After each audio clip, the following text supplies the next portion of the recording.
tERROrbane is a hard game to quantify. As I sit here trying to fit it into a single or even multiple genres, I can feel my brain turn to mush. Until I realised it isn't really a game, it's closer to a visual experience with some light puzzle elements thrown in. And while the gameplay and story are somewhat unique and an enjoyable experience at first, it soon becomes tedious, and its story doesn't really have a satisfying through line. While I enjoy most of my time at it, I don't think this will be everyone's cup of tea. It's a niche game, so most will bounce off this very quickly, but I think others will love it. tERROrbane's story takes place over multiple layers. On the surface, you control a player character that you name, but the antagonist, the dev, insists on you being called tERROrbane, or tERROrBane, who exists within the world of an old school RPG akin to an old Final Fantasy game. But there is a meta level on top of that where the developer of the game in-game is talking to the player and changing code on the fly when the player does something he doesn't want you to do or doesn't anticipate you doing. The player initially plays this like a normal RPG for about 2 minutes until they start finding bugs within the game. Like 2 NPCs walking on top of one another, or a door that has incorrectly been marked as a collectible, or a box of pears which can join your party. And this is basically what the game is. You are then given an empty list for each area, which you have to fill by finding all the bugs. This, however, will take multiple playthroughs, but luckily there is a system which unlocks after a little while, which allows you to warp to each area and make different decisions to find all the bugs. The decisions you make can dramatically change the story.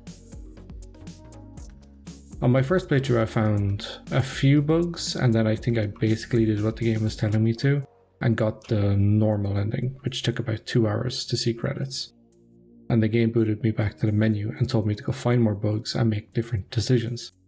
So I rebooted, but this time I skipped the long intro cutscene and this happened.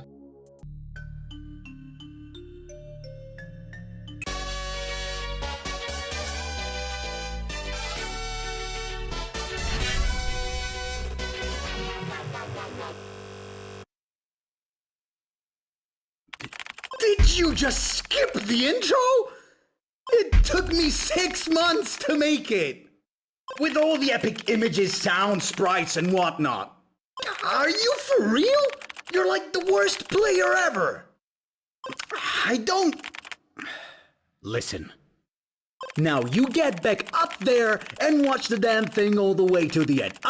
You heard me. All the way down to the title. I know I put that big flashing press action button to skip thing at the bottom of the screen. It's called common courtesy etiquette. Something apparently not everyone is taught. Whatever. Just ignore it. I'll put you right back at the start. I broke the intro and the dev got very upset. This is when tERROrbane is at its best. Unfortunately, when it's not at its best is, well, by playing it over and over again. I think people who like this game will like their first few playthroughs, and I think very few will stick around long enough to fill out the entire bug list, which can become tiresome. Sure, you can warp to every zone, but doing this multiple times and chasing down every single bug just becomes so tedious after a while, and to be honest, I didn't really find it was worth the effort in the end. But this is such a subjective game that maybe you won't feel the same. The game is more of an experience rather than an outright game, but it does have some light puzzle elements which are fun and some gamey elements which are not so fun. In one section you need to get power to a door, but there isn't a generator nearby. So what do the characters do? Naturally, they take a rope with a hook, attach it to the generator, and literally pull the generator from one room to another. But the dev didn't write that code, so the level starts to break down. The floor collapses and you start seeing areas from other parts of the game. But we do get the door, so mission successful. tERROrbane shines in these moments where it's clever and fun, but there are times when the task you must complete is so tedious that you wish it just didn't try to be a game and stuck to being a visual experience. There is a stealth section in one area that is so finicky and annoying that it makes you want to immediately quit and never look back. And later there is a section very late in the game, which I won't spoil, but it's basically a very simplistic version of a classic style game, which would be fun, and it was at first, but it just goes on and on and on to the point where you just don't care anymore. This section is far too simplistic for its length, so it just becomes boring. It is a hard game to quantify and review.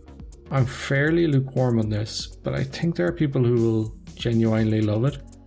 It is niche, but it does its thing well enough that the people who are into more experimental games will have some fun here. But if you like your games with straightforward narrative and gameplay loop, then I don't think this game is for you.